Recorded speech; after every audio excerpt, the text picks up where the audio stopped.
আজকের আলোচনার বিষয় হচ্ছে হ্যাপি কাপল, সুখী দম্পতি। স্বামী আর স্ত্রী কেমন করে একটা সুখী দাম্পত্য জীবন কোরআনের আলোকে, ইসলামের আলোকে গঠন করতে পারে, এ বিষয়ে কিছু কথা আজকের এই চমৎকার রজনীতে আমরা শুনবো ইনশাল্লাহ। পড়েন। আপনারা বিয়ে করছেন তো সবাই নাকি? হ্যাঁ,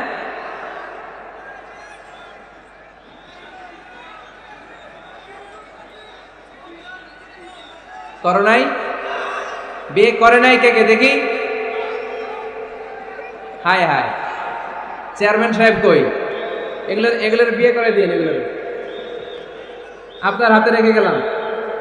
এই অবাকাগুলোরে মিলাই দিয়েন। বসেন। এই অবিবাহিতদের দুঃখ জ্বালা কেউ বুঝতে চায় না, ঠিক কিনা? বিয়ে করে ফেলবা। বিয়ে করলে নেয়ামত বাড়ায় দেয় কে? দারিদ্রতা থাকলে ধনাঢ্যতা দিয়ে দেয় কে? সবাই চাকরি করে বিয়ে করতে চায়, ব্যবসা ভালো হলে বিয়ে করতে চায়, কিন্তু জানেই না ব্যবসায় ভালো হওয়ার আর চাকরি পাওয়ার মাধ্যম হচ্ছে আগে বিয়ে করা। আগে কি করা? স্বাধীনতার স্থপতি বঙ্গবন্ধু শেখ মুজিবুর রহমান 18 বছর বয়সে বিয়ে করছে। কত বছর বয়সে? এক বর্ণনায় দেখলাম 14, আর এক বর্ণনায় দেখলাম 18। কাজী নজরুল ইসলাম অল্প বয়সে বিয়ে করছে। মহাত্মা গান্ধী অল্প বছর বয়সে বিয়ে করছে। শেক্সপিয়ার ছোট থাকতে বিয়ে করে ফেলছে। তো এরা এই যে আগে বিয়ে করছে, এদের সফল হইতে কোনো সমস্যা হয়েছে? কথা বলেন না কেন? বঙ্গবন্ধু শেখ মুজিবুর রহমান উনি কি সফল রাষ্ট্রনায়ক নন? কাজী নজরুল ইসলাম সফল কবি নন? তো এদের আগে বিয়ে করা তো এদের সফলতা ঠেকায় রাখতে পারে নাই। এরা আগে বিয়ে করে সফল হয়েছে, কিন্তু আমরা সফল হয়ে তারপরে বিয়ের পিড়িতে বসতে চাই, ঠিক কিনা? ঝামেলাটা এইখানে। এই জন্য ছেলের বাবা, মেয়ের বাবা, নীলফামারীতে যারা আছেন সবাইকে বলি, ছেলে মেয়ে প্রাপ্ত বয়স্ক যদি হয়, ছেলের জন্য উপযুক্ত মেয়ে পাওয়া গেলে, ভালো মেয়ে পাওয়া গেলে দিনদার, আর মেয়ের জন্য ভালো পাত্র পাওয়া গেলে বিয়ে দিয়ে দিবেন। আর নিকাহ মিন সুন্নতি ফামান রাগিবা আন সুন্নতি ফালাইসা মিন। বিশ্বনবী বলেন, বিয়ে এটা আমার সুন্নাত, আর যে আমার সুন্নাতকে পছন্দ করে না সে আমার উম্মত দাবি করতে পারবে। আর ওয়া'আম মিন সুনানিল মুরসালিন, 4টা কাজ দুনিয়ার সব নবীরা করেছেন, এর মধ্যে একটা হচ্ছে বিয়ে। সুবহানাল্লাহ পড়বেন না? এজন্য বিয়ে করবেন সম্মানিত ভাইরা, বিয়েতে বরকত। যারা বিয়ে করে নাই তাদের ঈমানের অর্ধেক অপূর্ণাঙ্গ। বিয়ে করলে ঈমানটাকে পরিপূর্ণ করে দেয় কে? তো যারা হাত তুলছে এদেরকে আল্লাহ রূপবতী, গুণবতী, নেককার, ভদ্র স্ত্রী দিয়ে আল্লাহ ধন্য করুক। আমরা পড়ি আমিন। দেখছেন এখন গলার আওয়াজ বড় হয়ে গেছে, এখন মহা খুশি, বিয়ের কথা শুনলেই খুশি। তো আজকের আলোচনাটা যারা নিউ কাপল, নতুন বিয়ে করেছেন তাদের কাজে লাগবে, আর যারা তোমরা বিয়ে করনি তোমাদেরও কাজে লাগবে সামনে, আর মুরব্বী যারা এদেরও কাজে লাগবে। আপনারা আপনাদের অভিজ্ঞতার আলোকে এই আলোচনার কথাগুলো আপনাদের নাতি নাতকো এদেরকে শোনাবেন। তাহলে আজকের আলোচনার বিষয় হচ্ছে হ্যাপি কাপল, সুখী দম্পতি। সুখী দম্পতি, দম্পতি মানে হচ্ছে স্বামী আর স্ত্রী। স্বামী আর স্ত্রী বানায় যেজন মিস্ত্রি, সে বড় আজব কারিগর ও মনরে, সে বড় কঠিন কারিগর। স্বামী আর স্ত্রী এই সম্পর্কটা মিলিয়ে দিয়েছেন কে? কোথায় মিলিয়ে দিয়েছেন? জান্নাতে। আওয়াজ করে বলেন কোথায়? আমাদের আদি পিতা আদম আলাইহিস সালাম, আদিমাতা হাওয়া আলাইহিস সালাম, এরা হচ্ছেন পৃথিবীর প্রথম দম্পতি, the first couple in the world. পৃথিবীর সর্বপ্রথম দম্পতির নাম হচ্ছে আদম আর হাওয়া। জান্নাতে ওনাদের বিয়ে পড়াই দিয়েছিলেন কে?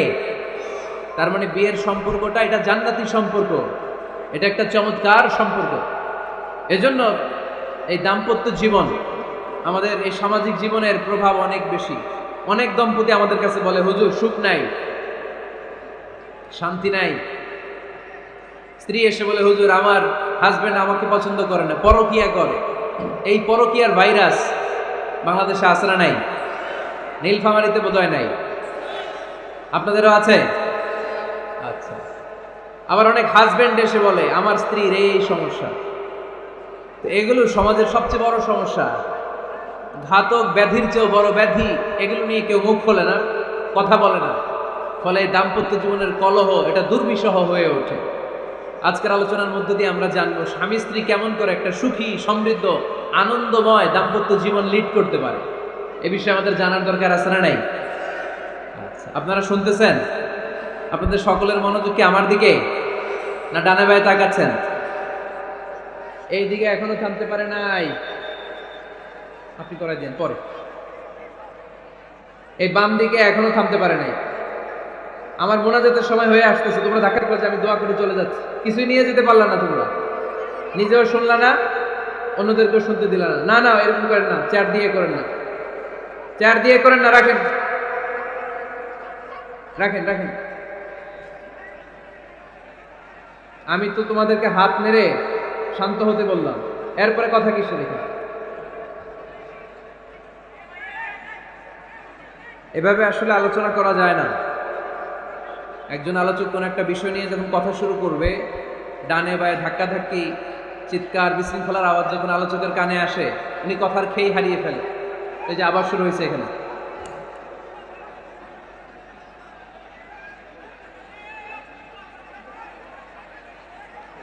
এই যে এখানে 50 জন হবে, আমার দিকে তাকাও। কি এখানে কি তোমাদের সমস্যা কি? এখানে কি জায়গা নাই তো? গো ব্যাক, পেছনে যাও, পেছনে যাও। এই যে এলইডি আছে, ওখানে বসে দেখো। ওখানে তো আমার আরো বড় দেখা যায়, ওখানে যেয়ে দেখো। এখানে কি? প্রতিটা মাহফিলে এই আমার ডান দিকে এ বাম দিকে কয়েকশো ছেলে পেলে ধাক্কা ধাক্কি করে শেষ পর্যন্ত বিশৃঙ্খল। আল্লাহ হায়াতে বাঁচা রাখলে মার্চের 15 তারিখ পর্যন্ত আমি আলোচনা করব দেশে। আজকের এই ক্যামেরাম্যানদের কথা, এটা ছড়ায় যাবে। সব কমিটি এই দুই দিকে ফাঁকা রাখবেন, এইখানে আপনাদের নিরাপত্তা কর্মী রাখবেন, কেউ থাকতে পারবে না এদিকে। সামনে যতদূর বসবে সব সামনে, এই জায়গা আমি ফাঁকা দেখতে চাই।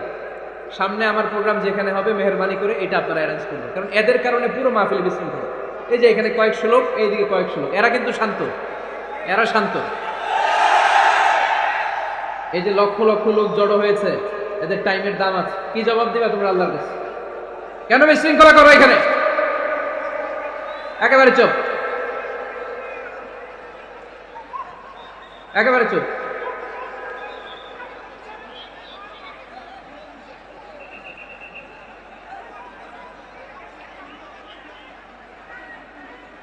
হ্যাঁ, বসে যান, বসেন। ধাক্কাধাক্কি করতে আসছেন, বসেন, ধাক্কাধাক্কি করে বসেন।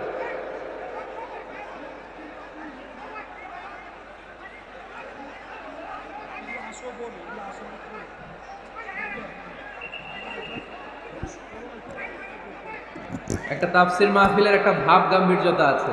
এখানে কোরআনের কথা হয়, এখানে এরকম বিশৃঙ্খলা করলে মাহফিলের সৌন্দর্যটাই নষ্ট হয়ে যায়। আওয়াজ হবে না, আওয়াজ হবে না। হ্যাঁ ঠিক আছে, বসে যান। ইশারায়, মুখে আওয়াজ করা যাবে না, ইশারায়।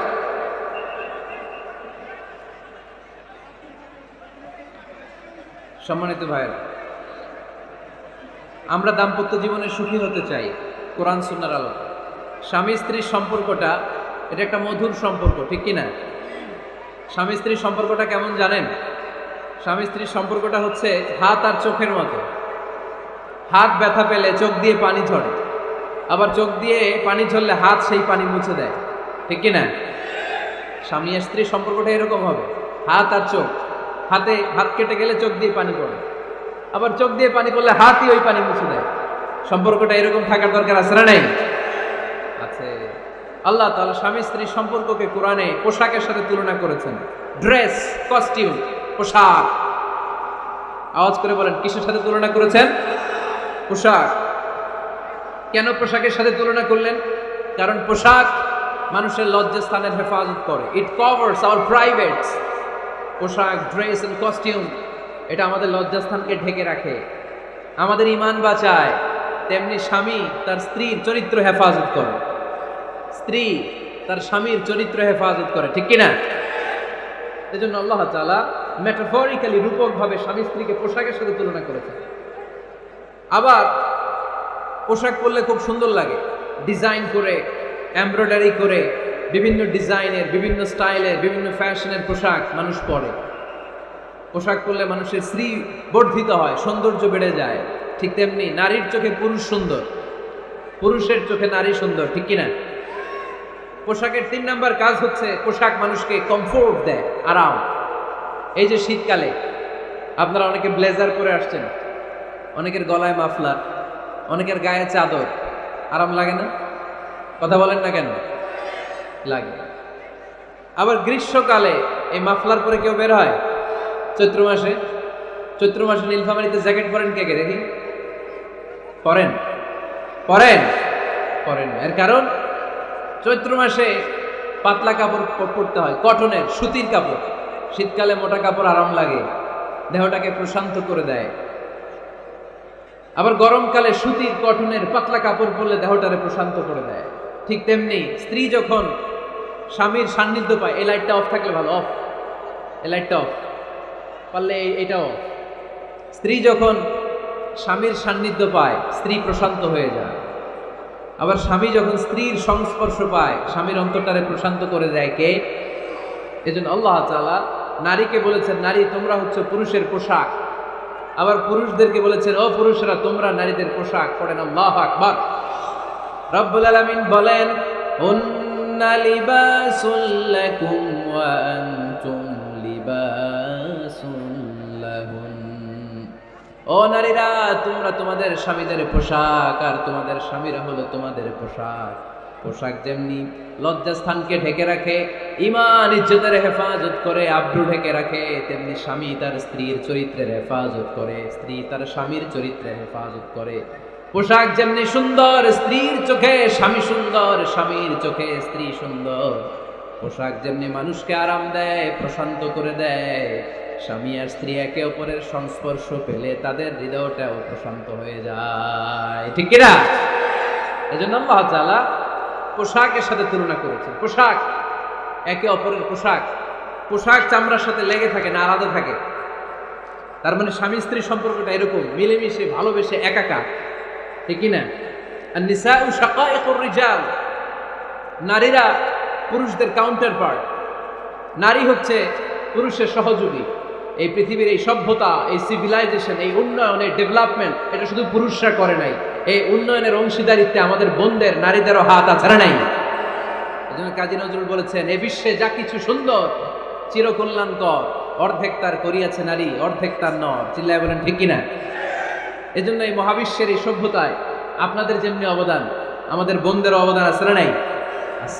স্বামী স্ত্রী এই দুজন মিলে এই বিশ্ব সভ্যতা তৈরি হয়েছে। এজন্য দুজনের মধ্যে সম্পর্ক হবে পোশাকের মতো। পোশাক যেমনি দেহের সাথে লেগে থাকে, স্বামী স্ত্রীর মধ্যে এরকম সুসম্পর্কের দরকার আছে না নাই? আচ্ছা, আজকে আমরা জানার চেষ্টা করব কি করে স্বামী আর স্ত্রীর মধ্যে এই সুসম্পর্ক বাড়ানো যায়, ইনক্রিজ করা যায়। কি করে আমাদের মধ্যে মারামারি, কাটাকাটি, ঝগড়া, ডিভোর্স, এই রেটটা কমানো যায়। এ ব্যাপারে আমাদের জানার দরকার আছে না নাই? ইসলামী শরিয়া স্বামী স্ত্রী প্রত্যেককে ইন্ডিভিজুয়ালি আলাদা আলাদা কিছু দায়িত্ব দিয়েছে। স্বামীকে কিছু দায়িত্ব দিয়েছে, আবার স্ত্রীকে কিছু দায়িত্ব দিয়েছে, আবার উভয়কে কিছু দায়িত্ব দিয়েছে। আমরা শুরুতে স্বামী স্ত্রীর উভয়কে আল্লাহ তাআলা কি দায়িত্ব দিয়েছে এটা জানবো। তারপরে স্ত্রীদেরকে আল্লাহ তাআলা কি দায়িত্ব দিয়েছেন সেটা জানবো। সবশেষে স্বামীদেরকে আল্লাহ তাআলা কি দায়িত্ব দিয়েছে সেটা জানবো। এই দায়িত্বগুলো পালন করার মধ্য দিয়ে দাম্পত্য জীবনকে সুখময় করে দিবে কে? আল্লাহ। শুরুতে আমরা জানবো যে কালেক্টিভ রেসপন্সিবিলিটি, যৌথ দায় দায়িত্ব কি আছে স্বামী আর স্ত্রীর, কেমন করে দাম্পত্য জীবনকে সুখময়, শান্তিময় করতে হয়। একটা দাম্পত্য জীবন কলহমুক্ত করতে চাইলে, সুখময় করতে চাইলে সর্বপ্রথম স্বামী স্ত্রীর যেটা খেয়াল রাখতে হবে সেটা হচ্ছে স্বামী স্ত্রীর উভয়ের স্যাক্রিফাইসের মানসিকতা থাকা লাগবে।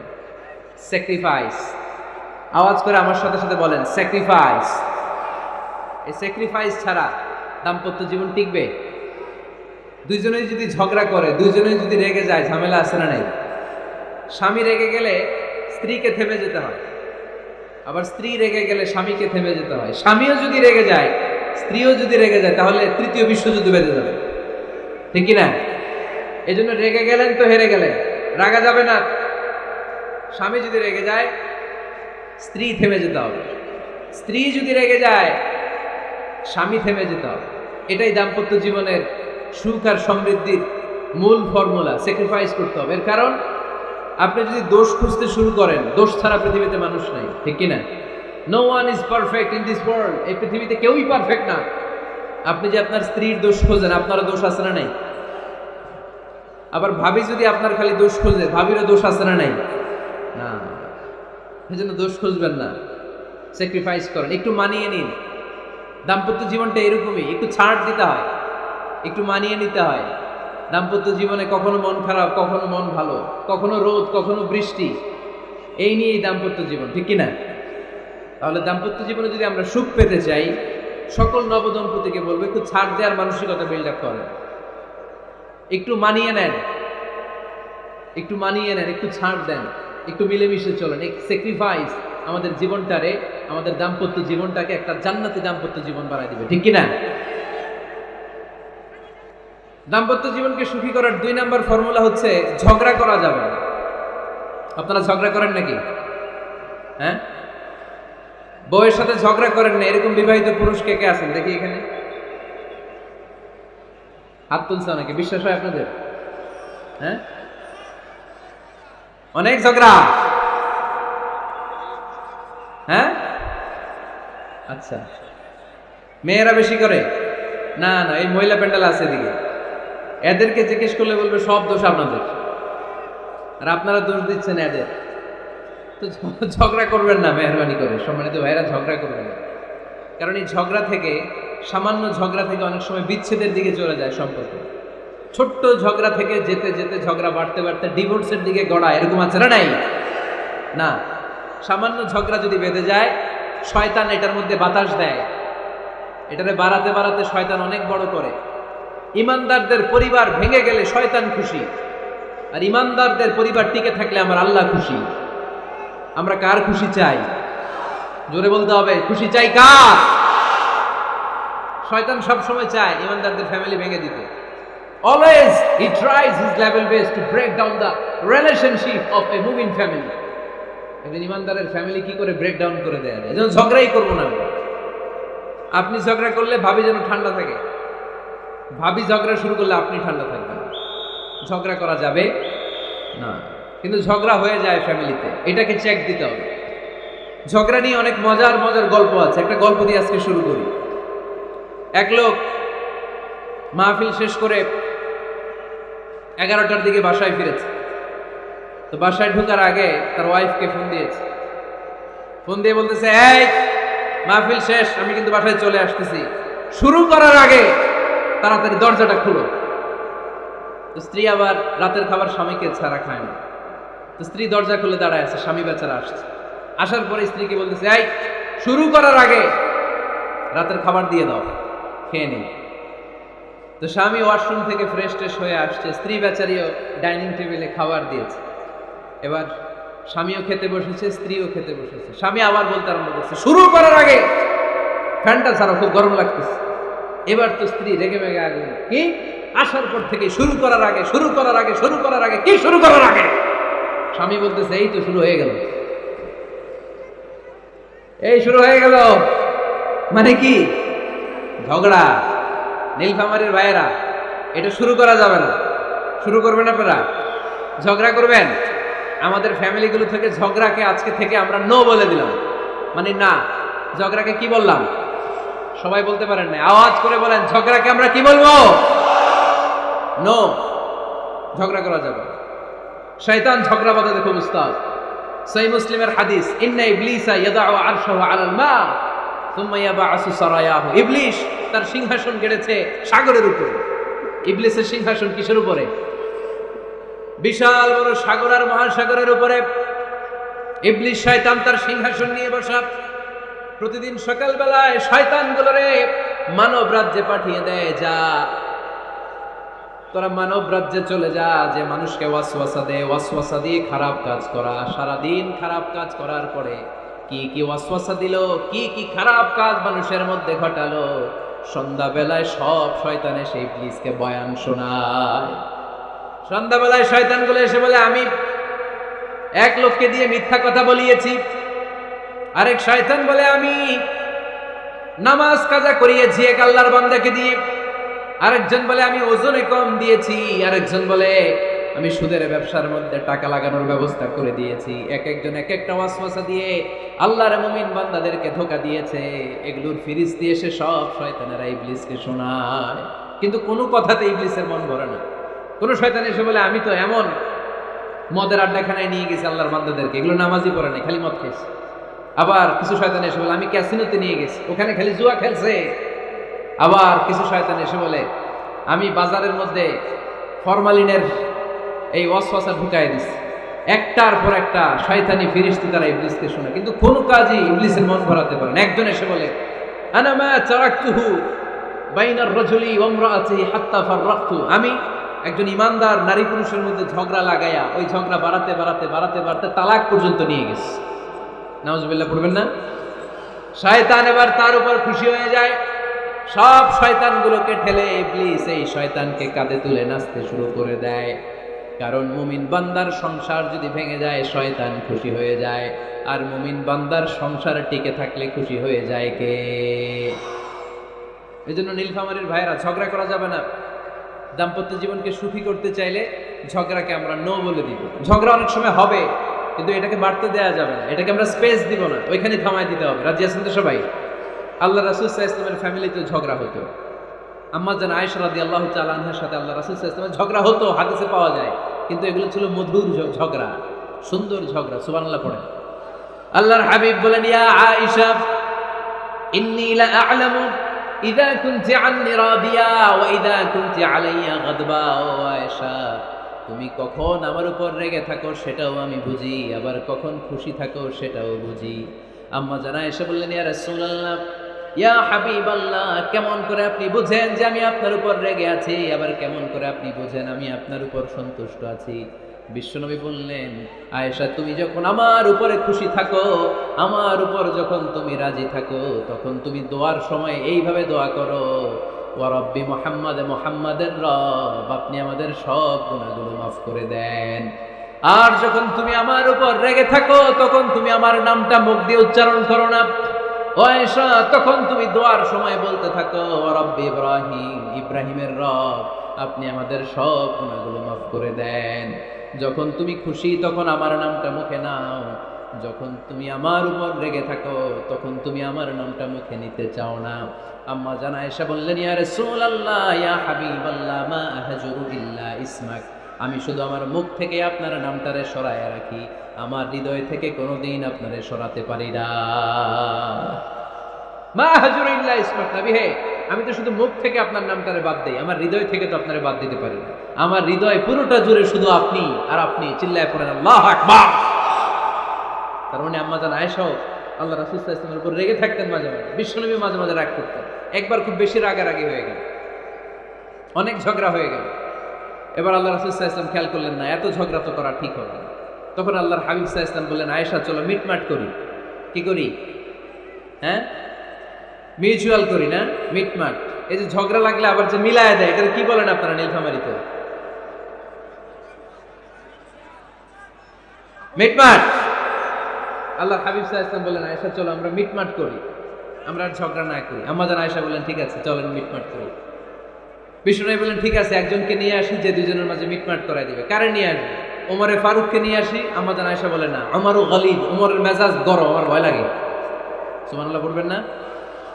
বিষ্ণুনবী বললেন তাহলে তোমার আব্বারে নিয়ে আসি। কই নিয়ে আসেন, আব্বারে খুব ভাল লাগে।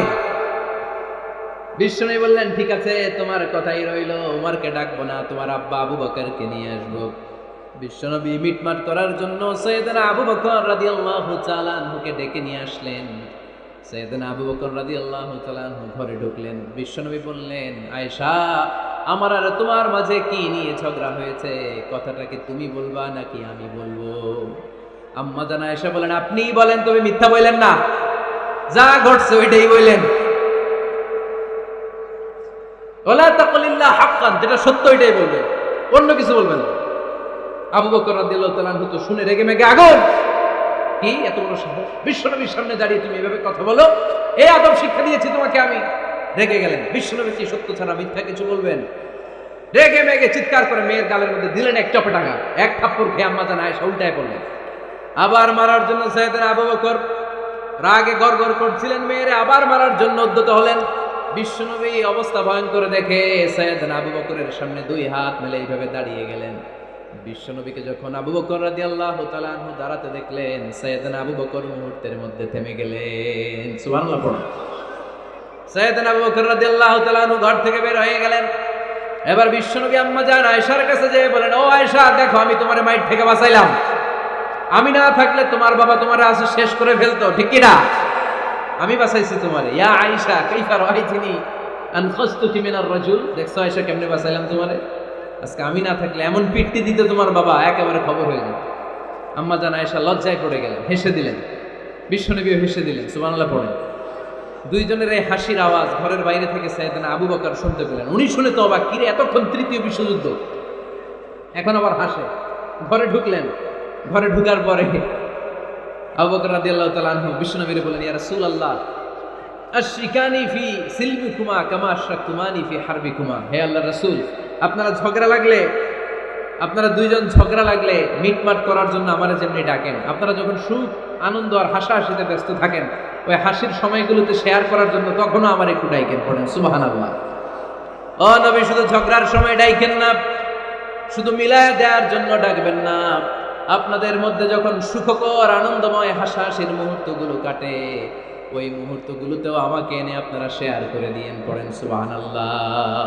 মুসনাদে আহমদ ইবনে হাম্বলের হাদিস। এই হাদিস প্রমাণ করে আল্লাহ রাসূল সাল্লাল্লাহু আলাইহি ওয়াসাল্লামের ঘরেও ঝগড়া হতো স্ত্রীদের সাথে, তবে মধুর ঝগড়া, শিক্ষণীয় ঝগড়া, আওয়াজ করে বলতে হবে ঠিক কি না? এজন্য ঝগড়া হবে কিন্তু ঝগড়াকে বাড়তে দেয়া যাবে। তাহলে দাম্পত্য জীবন সুখময় করতে চাইলে 1 নম্বরে স্যাক্রিফাইস, 2 নম্বরে ঝগড়াকে আমরা কি বলে দিছি আজকে? ভুলে গেছি। ঝগড়াকে কি বলবো? নো।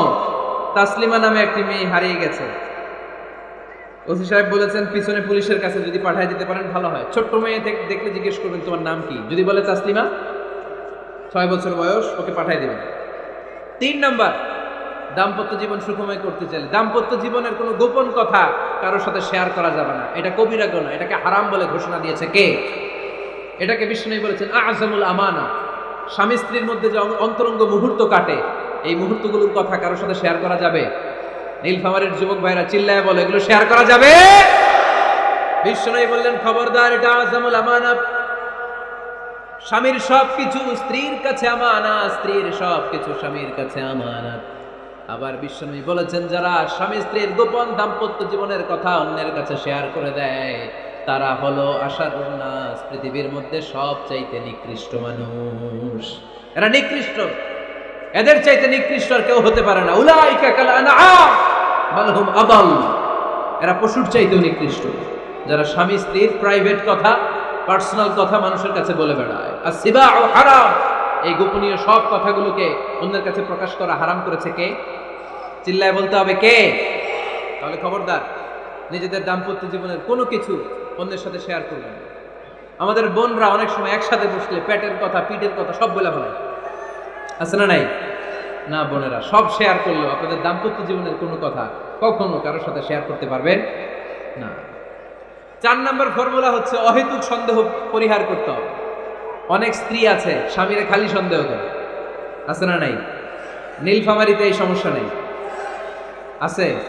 এই যে ভুক্তভোগী পাওয়া গেছে, আছে না নাই?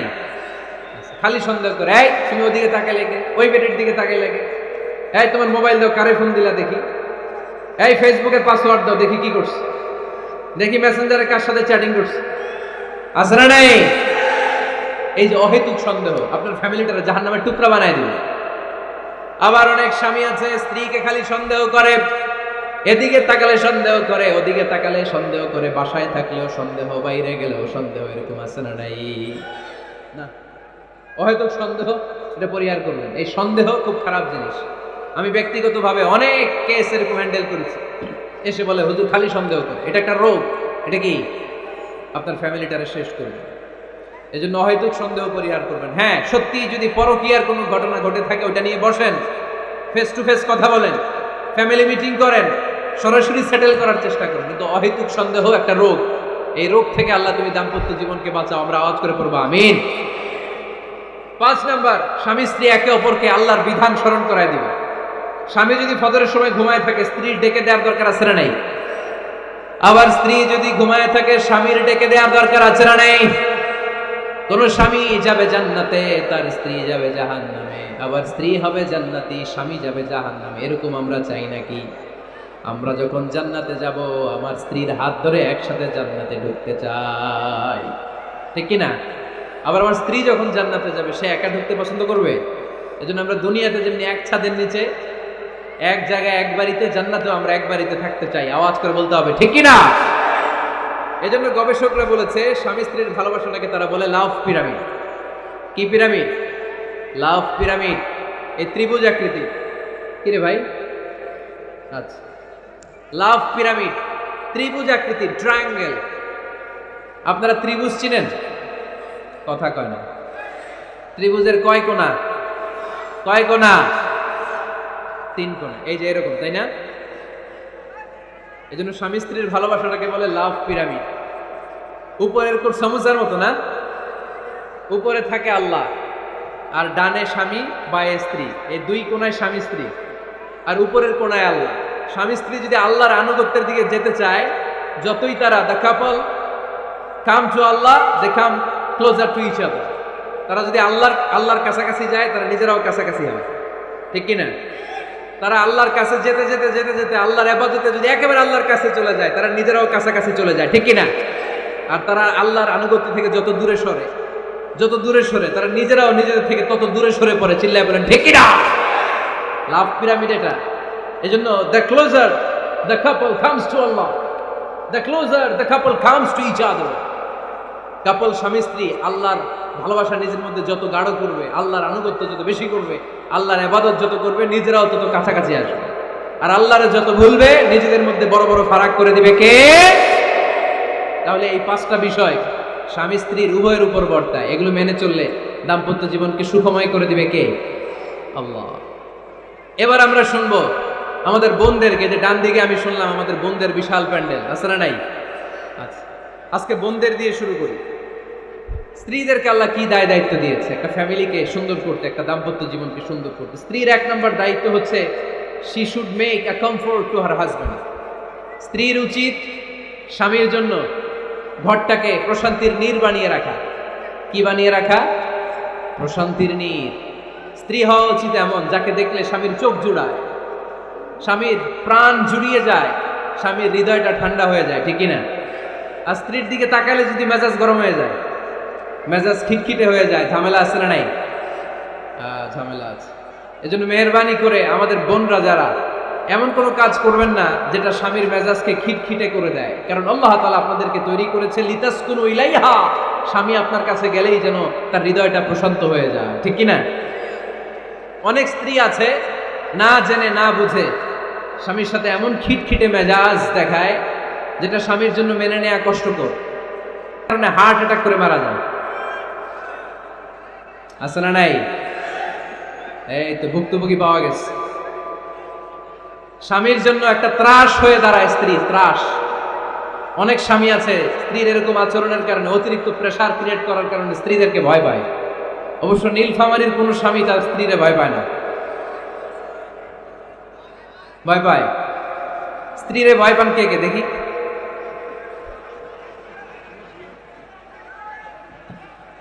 ভয় পান আপনারা? ভয় পান? হ্যাঁ, এক অফিসের বড় সাহেব তার স্ত্রীরে খুব ভয় পায়, প্রচন্ড ভয় পায়। তো সে মনে মনে ভাবলো, দেখি আমার অফিসের যারা স্টাফ আছে, ম্যানেজাররা আছে, এরা কতটুকু ভয় পায়, এরা ভয় পায় কিনা। তো একদিন সকালবেলা অফিসের সব স্টাফগুলোর একসাথে দাঁড় করে বলতেছে, এই আপনারা যারা যারা আপনাদের স্ত্রীদেরকে ভয় পান তারা ডান দিকে যান, আর যারা স্ত্রীকে ভয় পান না এরা বাম দিকে যান। অফিসের সব কর্মচারী ডান দিকে চলে গেছে, সবাই ভয় পায়, একজন শুধু বাম দিকে। বাম দিকে কয়জন ভয় পায় না, আর যারা ভয় পায় এরা ডান দিকে, ডান দিকে সবাই। তো বড় সাহেব ভাবছে, আলহামদুলিল্লাহ আমার অফিসে একজন হইলেও বীর পুরুষ আছে। তো বীর পুরুষের কাছে যেয়ে বলে, ঘটনা কি, আপনি মোটেও ভয় পান না? স্যার, প্রতিদিন অফিস করার জন্য যখন ঘর থেকে বের হয় আমার বউ আমারে বলে দেয়, খবরদার সবাই যেদিকে যায় তুমি কিন্তু ওইদিকে যাইবা না,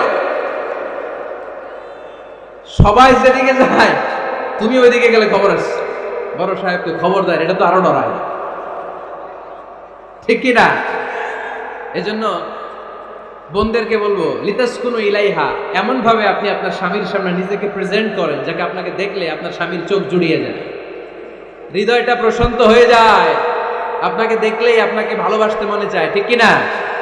এজন্য রব্বুল আলামিন বলেন, আমি নারীদেরকে তৈরি করেছি লিতাসকুনু ইলাইহা, যেন পুরুষেরা স্ত্রীদের সংস্পর্শ যখন পায় পুরুষদের হৃদয়টারে প্রশান্ত করে দেয় কে? রব্বুল আলামিন বলেছেন খাদিজার জন্য জান্নাতে আমি এমন একটা ঘর বানিয়েছি যেই ঘরের মধ্যে কোনো বিশৃঙ্খলা নাই। খাদিজার জন্য জান্নাতে এমন একটা প্রাসাদ আমি বানিয়েছি যেই প্রাসাদের মধ্যে কোনো আওয়াজ নাই, কোনো কোলাহল নাই, কোনো বিশৃঙ্খলা নাই। কারণ খাদিজা আমার নবীকে এমন একটা ঘর উপহার দিয়েছে যেই ঘরের মধ্যে কোনো বিশৃঙ্খলা ছিল না, আওয়াজও ছিল না। পড়েন সুবহানাল্লাহ। আল্লাহ রাসূল যখন সারাদিন কাফেরদের মাঝে কোরআনের দাওয়াত দিতেন, কোলাহল মারামারি জীবনের ঝুঁকি নিয়ে মক্কার কুরাইশদের মাঝে যখন দাওয়াত দিতেন, সব বিশৃঙ্খলা ঝামেলা গোলমাল শেষ করে রাতের বেলায় যখন খাদিজার ঘরে বিশ্বনবী ঢুকতেন, বিশ্বনবীর হৃদয়টারে প্রশান্ত করে দিত কে? আম্মাজান খাদিজা বিশ্বনবী সাল্লাল্লাহু আলাইহি ওয়াসাল্লামের জন্য এমন ঘর উপহার দিয়েছেন যেই ঘরে বিশ্বনবী আসলে বিশ্বনবীর হৃদয়টা ঠান্ডা হয়ে যেত। সুবহানাল্লাহ পড়ে। অনেক স্ত্রী আছে স্বামী ঘরে ঢুকলেই ঘরে আটা নাই, রুটি নাই, চাল নাই, ডাল নাই, এটা লাগবে ওইটা লাগবে, ওখানে যেতে হবে, একটার পর একটা ফিরিস্তি বলে বেড়ায়, আছে না নাই? না, এটা করবেন না। আপনার কি লাগবে এই সব দায় দায়িত্ব আল্লাহ তাআলা স্বামীকে দিয়েছে, স্বামীকে জানাবেন। তবে ধীরে সুস্থে ধীরে সুস্থে স্বামীর জন্য ঘরটাকে এমন করে রাখতে হবে যেন ঘরে ঢুকলেই স্বামীর হৃদয়টারে প্রশান্ত করে দেয় কে? এজন্য স্ত্রীর প্রথম দায়িত্ব ঘরটারে প্রশান্তির নীড় বানানো। এখানে কি আবার কি এখানে মারামারি দুই দল নাকি?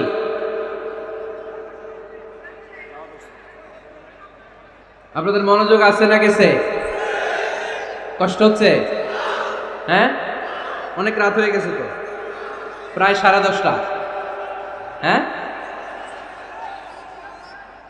তাকবীর পড়েন, লিল্লাহে তাকবীর। তো কিছু লোক ওঠা বসা শুরু করলেন কেন? হ্যাঁ, 1 নাম্বার, 2 নাম্বার, 3 নাম্বার নাই তো আবার? হ্যাঁ, 1 নাম্বার নাকি পেশাব করা, 2 নাম্বার নাকি টয়লেটে যাওয়া, 3 নাম্বার নাকি এইটা। বিড়ি খান আপনারা? বিড়ি আর সিগারেটের সাথে মুসলমানের সম্পর্ক আছে না। কোন মুসলমান সিগারেট খেতে পারে, বিড়ি টানতে পারে? কারণ এটা এমন একটা খাবার যে খাবার টয়লেটে ঢুকেও খাওয়া যায়। সিগারেট ছাড়া কোনো খাবার টয়লেটের ভেতরে খাওয়া যায়? কথা বলেন, খাওয়া যায়? এবং সিগারেট পৃথিবীর এমন খাবার যে খাবারের গায়ে এই খাবারের বদনাম লেখা থাকে, ঠিক কিনা? সিগারেট ছাড়া পৃথিবীর কোনো খাবারে ওই খাবারের বদনাম আছে? কথা বলেন। ধরেন আপনাদের নীলফামারীতে নতুন 1 প্যাকেট বিস্কিট বেরিয়েছে, যে বিস্কিটের গায়ে লেখা এই বিস্কিট খাওয়ার 1 ঘন্টার মধ্যে ডায়রিয়া শুরু হবে। ওটা খাইবেন কে কে? খাবেন আপনারা? কি বলবেন দোকানদারে, তোর বিস্কিট তুই খা, তোর ডায়রিয়া হোক, ঠিক কিনা? কিন্তু সিগারেটের গায়ে কিন্তু লেখা থাকে স্মোকিং কজেস ক্যান্সার, ধূমপান স্বাস্থ্যের জন্য ক্ষতিকর, ধূমপান কর্কট রোগের কারণ, ধূমপান করলে এটা বিষপানের শামিল। এই সিগারেট এটা তৈরি হয় তামাক পাতা থেকে, টোবাকো প্ল্যান্টস। এই তামাক পাতা চাষ হয় নাকি নীলফামারীতে? হ্যাঁ, বাংলাদেশে সবচেয়ে বেশি নীলফামারীর কোন থানায়? সদরে, শহর অঞ্চলে? আচ্ছা, এই তামাক পাতার চারদিকে বেড়া দেয়া লাগে না জানেন? কারণ ছাগলেও মুখ দেয় না। তো যেটা ছাগলে খায় না ওটা মানুষ খেতে পারে? আওয়াজ করে বলেন। তাহলে ঝগড়ারে যেমনি আজকে আমরা নো বলে দিলাম, এই সিগারেট, এই মাদক, এগুলাকে আজকের প্রোগ্রাম থেকে আমরা নো বলে দিব। পারা যাবে? মাদককে আমরা নো বলে দিলাম। আওয়াজ করে বলেন, মাদক আর সিগারেটকে কি বললাম? নো। আল্লাহ তুমি বোঝার তৌফিক দান করো, আমরা পড়ি আমিন। একটা সুখী দাম্পত্য জীবনের জন্য স্ত্রীর 2 নাম্বার দায়িত্ব হচ্ছে স্বামীকে ইন্সপায়ার করা, স্বামীকে সাহস জোগানো, পিছন থেকে ড্রাইভিং পুশের মতো কাজ করা। কারণ স্বামীকে যখন স্ত্রী সাহস যোগায়, স্বামীর সাহস বেড়ে যায়, ঠিক কিনা? আল্লাহর হাবিব সাল্লাল্লাহু আলাইহি ওয়াসাল্লামের কাছে কোরআনের আয়াত নাযিল হলো, ইকরা বিসমি রাব্বিকাল্লাযী খালাক, খালাকাল ইনসানা মিন আলাক, ইকরা ওয়া রাব্বুকাল আকরাম, الذي علم بالقلم علم الإنسان ما لم يعلم পড়েন আল্লাহু আকবার। সূরাতুল আলাকের 5 আয়াত হেরা গুহায় যখন নাজিল হয়ে গেল, বিশ্বনবী সাইয়েদনা জিবরাইলকে নিজ আকৃতিতে দেখলেন, পা থেকে মাথা পর্যন্ত দেখে বিশ্বনবী ভয় পেয়ে গেলেন। বিশ্বনবী সাল্লাল্লাহু আলাইহি ওয়াসাল্লাম জীবনে দুইবার সাইয়েদনা জিবরাইল আলাইহিস সালামকে ওনার আসল আকৃতিতে দেখেছিল। আওয়াজ করে বলতে হবে কয়বার? এক হচ্ছে মেরাজ রজনীতে সিদরাতুল মুনতাহায়, দুই হচ্ছে প্রথম যখন কোরআনের আয়াত নাজিল হয় বিষ্ণু সাল্লাল্লাহু আলাইহি ওয়াসাল্লাম দেখলেন বিশাল একজন ব্যক্তি, পাটা হচ্ছে হেরা গুহায় আর মাথাটা হচ্ছে আকাশের উপরে। এই বিশাল একটা লোক সে কোরআনের 5 আয়াত নিয়ে এসেছে সূরাতুল আলাক, আর বলতে শুরু করেছে ইয়া মুহাম্মদ ইকরা, আপনি পড়ুন, আপনি পড়ুন, আপনি পড়ুন। তিনবার পড়ার আদেশ করার পরে বিষ্ণু সাল্লাল্লাহু আলাইহি ওয়াসাল্লাম পড়তে আরম্ভ করলেন ইকরা বিসমি রাব্বিকাল্লাযী খালাক খালাকাল ইনসানা মিন আলাক ইকরা ওয়া রাব্বুকাল আকরাম আল্লাযী আল্লামা বিল কলম আল্লামাল ইনসানা মা লাম ইয়ালাম। বিষ্ণু সাল্লাল্লাহু আলাইহি ওয়াসাল্লাম পড়তে আরম্ভ করলেন। প্রথম কোরআনের আয়াত যখন নাজিল হয়ে গেল বিষ্ণু সাল্লাল্লাহু আলাইহি ওয়াসাল্লাম ভয় পেয়ে গেলেন। হাত নাড়াচ্ছেন কেন আপনারা? হ্যাঁ, কি স্ক্রিনে দেখা যায়? আহারে কি আনন্দ আকাশে বাতাসে, সবাই খুশির ঠেলায়, খুশিতে আনন্দে ঠেলায় না? আল্লাহর হাবিব সাল্লাল্লাহু আলাইহি ওয়াসাল্লাম ভয় পেয়ে গেলেন। আপনাদের মনোযোগ তো নাই মনে হচ্ছে, তা হাত নাড়াচ্ছেন কেন? এদিকে দেখেন, খরগোশের কানের মতো কান দুটারে খাড়া করে। কোরআনের আয়াত যখন নাজিল হলো আল্লাহ রাসূল সাল্লাল্লাহু আলাইহি ওয়াসাল্লাম ভয় পেয়ে গেলেন। বিষ্ণু সাল্লাল্লাহু আলাইহি ওয়াসাল্লামের হৃদয় কাঁপতে আরম্ভ করলো।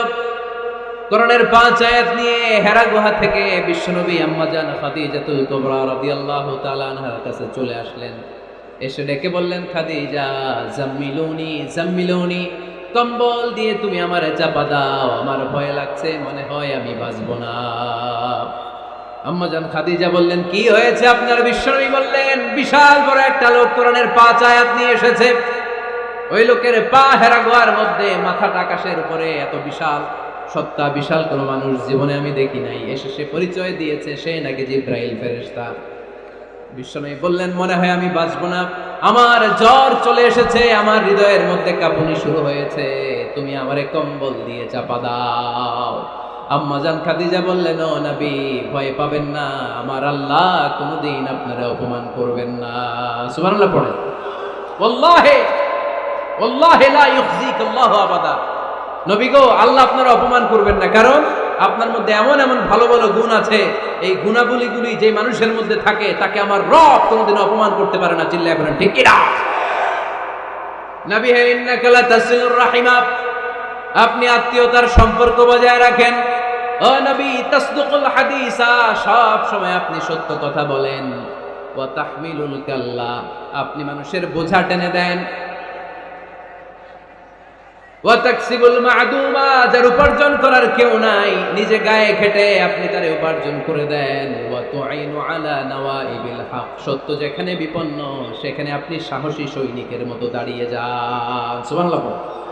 নবী হ্যাঁ, আপনি ভয় পাবেন না, কারণ আপনি এমন অসাধারণ ব্যক্তিত্ব, এমন জনকল্যাণমূলক কাজের আঞ্জাম আপনি দেন, এরকম লোককে আল্লাহ কখনো অপমান করতে পারে? আপনি চালিয়ে যান, আপনাকে থামানোর মতো অপশক্তি গোটা বিশ্বে দ্বিতীয়টা নাই। চিল্লায় বলেন ঠিক কিনা? বিশ্বনবীকে সাহস জুগিয়েছেন, এরকম সাহস জোগানোর মতো স্ত্রী আমাদের দরকার আছে না নাই? বিশ্বনবী সারাদিন বাইরে যখন কাফির মুশরিকদের অত্যাচার অনাচার সহ্য করে ঘরে আসতেন, আম্মা জান আয়েশা এমন সাহসিকতার বাণী শোনাতেন, এমন মোটিভেশন শোনাতেন, এমন ইন্সপায়ারেশন দিতেন, বিশ্বনবী সারাদিনের সব দুঃখ কষ্ট ভুলে গিয়ে এর পরের দিনের দাওয়াতি কাজের জন্য নতুন করে এনার্জি ফিরে পেতেন। চিল্লায় পড়েন আল্লাহু আকবার। এজন্য স্ত্রীর 2 নম্বর কাজ হচ্ছে স্বামীকে সাহস যোগানো। 2 নম্বর কাজ কি? স্বামীকে সাহস যোগানো, স্বামীকে সাপোর্ট দেয়া। স্ত্রীর 3 নম্বর কাজ হচ্ছে স্বামীর ডাকে সাড়া দেয়া। কি দেয়া? স্বামী যদি স্ত্রীর সঙ্গ পেতে চায়, স্ত্রীর ওই ডাকে সাড়া দিতে হবে। রাতের বেলা স্বামী যদি স্ত্রীর সঙ্গ চায় আর স্ত্রী যদি সঙ্গ না দিয়ে চলে যায়, ফজর পর্যন্ত স্ত্রীর উপর আল্লাহর ফেরেশতারা লানত দিতে থাকে। চিল্লায় পড়েন নাউযুবিল্লাহ। তবে হ্যাঁ, ভ্যালিড যদি কোনো কজ থাকে, ভ্যালিড কজ, অসুস্থতা, অন্যান্য কমপ্লেক্সিটি যদি থাকে সেটা ভিন্ন ব্যাপার। কিন্তু ইগোর কারণে, ইগো, মেজাজ দেখিয়ে, রাগ দেখিয়ে কোনো বোন যদি স্বামীর আহ্বানে সাড়া না দিয়ে মুখ ফিরিয়ে চলে যায়, ফজর পর্যন্ত আল্লাহর ফেরেশতারা ওই মহিলার উপর লানত দিতে থাকে, আওয়াজ করে পড়তে হবে নাউযুবিল্লাহ। আবার বিশ্বনবী বলেছেন, খবরদার, রমজান ছাড়া কোন নফল রোজা কোন স্ত্রী যদি রাখতে চায়, নফল রোজা রাখার আগে স্বামীর কাছ থেকে যেন সে অনুমতি নিয়ে নেয়। নফল রোজা, আওয়াজ করে বলেন কি রোজা? ফরজ রোজা না। দিনের বেলা যেহেতু রোজা রাখতে হয়, কোন নারী, কোন যুবতী নারী, বয়স্ক নারীদের কথা ভিন্ন, কোন যুবতী নারী যদি নফল রোজা রাখতে চায়, সে তার স্বামীর পারমিশন নেবে। কারণ হয়তো স্বামী দিনের বেলা স্ত্রীর সঙ্গ চেতে পারে, ঠিক কিনা? এই জন্য স্বামীর কাছ থেকে পারমিশনের দরকার আছে না নাই? এরপরে 4 নম্বর দায়িত্ব, নিজের লজ্জাস্থানের হেফাজত করা। فالصالحات قانتات حافظات للغيب بما حفظ الله। আল্লাহ নেককার স্ত্রীদের বর্ণনা যখন কালামুল্লাহ মাজিদে দিয়েছেন, আল্লাহ বলেছেন নেককার নারীদের প্রথম গুণ, তারা সব সময় তাদের স্বামীদের আনুগত্য করে। 2 নাম্বার, তারা তাদের নিজের লজ্জাস্থানের হেফাজত করে। 4টা কাজ কোন নারী যদি দুনিয়াতে করে, 4টা, আওয়াজ করে বলতে হবে কয়টা? মাত্র 4টা কাজ কোন নারী যদি পৃথিবীতে করে, ওই নারীর জন্য জান্নাতের 8টা দরজা খুলে দিবে কে? আওয়াজ করে বলতে হবে, খুলে দিবে কে? বিশ্বনবী বলেন, আল মারআতু ইযা সাল্লাত খামসাহা, কোন নারী যদি 5 ওয়াক্ত সালাত পড়ে, সামাত শাহরাহা, রমাদানের রোজা রাখে, আতাআত বালাহা, স্বামীর আনুগত্য করে, হাফিজাত ফুরুজাহা, লজ্জাস্থানের হেফাজত করে, এই 4টা কাজ যদি কোন নারী দুনিয়ার বুকে করে, জান্নাতের 8টা দরজা তাদের জন্য খুলে দিবে কে? এজন্য দাম্পত্য জীবনকে সুখময় করতে হলে একজন স্ত্রীর 4 নম্বর দায়িত্ব হচ্ছে নিজের সতীত্বের হেফাজত করা। 5 নম্বর দায়িত্ব হচ্ছে স্বামীর সম্পদের হেফাজত করা। সাইয়েদনা আবু সুফিয়ান রাদিয়াল্লাহু তাআলা আনহু ছিলেন খুব কৃপণ মানুষ, বিষ্ণু ইসা ইসলামের শ্বশুর। সেই বুখারীতে এসেছে, ওনার স্ত্রী এসে আল্লাহ রাসূল সাল্লাল্লাহু আলাইহি ওয়াসাল্লামের কাছে বলেন, ইয়া রাসূলুল্লাহ, ইন্না আবা সুফিয়ান রাজুলুন শাহী। হে আল্লাহর রাসূল, আবু সুফিয়ান খুব কৃপণ মানুষ, আমার আর আমার সন্তানদের খরচের জন্য যে টাকা পয়সা লাগে আমার স্বামী দেয় না। এখন আমার স্বামীর অনুমতি ছাড়া সিন্ধুক থেকে টাকা নেয় আমার জন্য জায়েজ কিনা? আল্লাহর হাবিব বললেন, হ্যাঁ, স্বামী যদি কৃপণ হয় তাহলে ফ্যামিলির খরচের জন্য যতটুকু দরকার অতটুকু নিতে পারবা, ওইটারে ক্ষমা করে দিবে কে? আমাদের অনেকের মধ্যে অনেক কৃপণ লোক আছে না নাই? এখানে নাই, মাশাআল্লাহ। এই কৃপণ লোক যদি থাকে, আপনার অনুমতি ছাড়াও ভাবি আপনার পকেট থেকে টাকা নিতে পারবে। আজকে সব গোমর ফাঁস করে দিলাম। কৃপণ যারা, তাদের পারমিশন ছাড়া পকেট থেকে, আলমারি থেকে টাকা নিয়ে যতটুকু দরকার ফ্যামিলির ততটুকু খরচ করা যাবে, অতিরিক্ত খরচ করা যাবে না। 6 নম্বর দায়িত্ব হচ্ছে ছেলে মেয়েদেরকে দেখাশোনা করা, ছেলে মেয়েদেরকে বুকের দুধ খাওয়ানো। অনেক মা আছে ছেলে মেয়েদেরকে বুকের দুধ খাওয়াতে চায় না, আছে না নাই? হ্যাঁ, ডানু খাওয়ায়, ডানু। আর কি খাওয়ায়? হ্যাঁ, মিল্ক বিটা আর নিডো, নেসলে, সেরেলাক।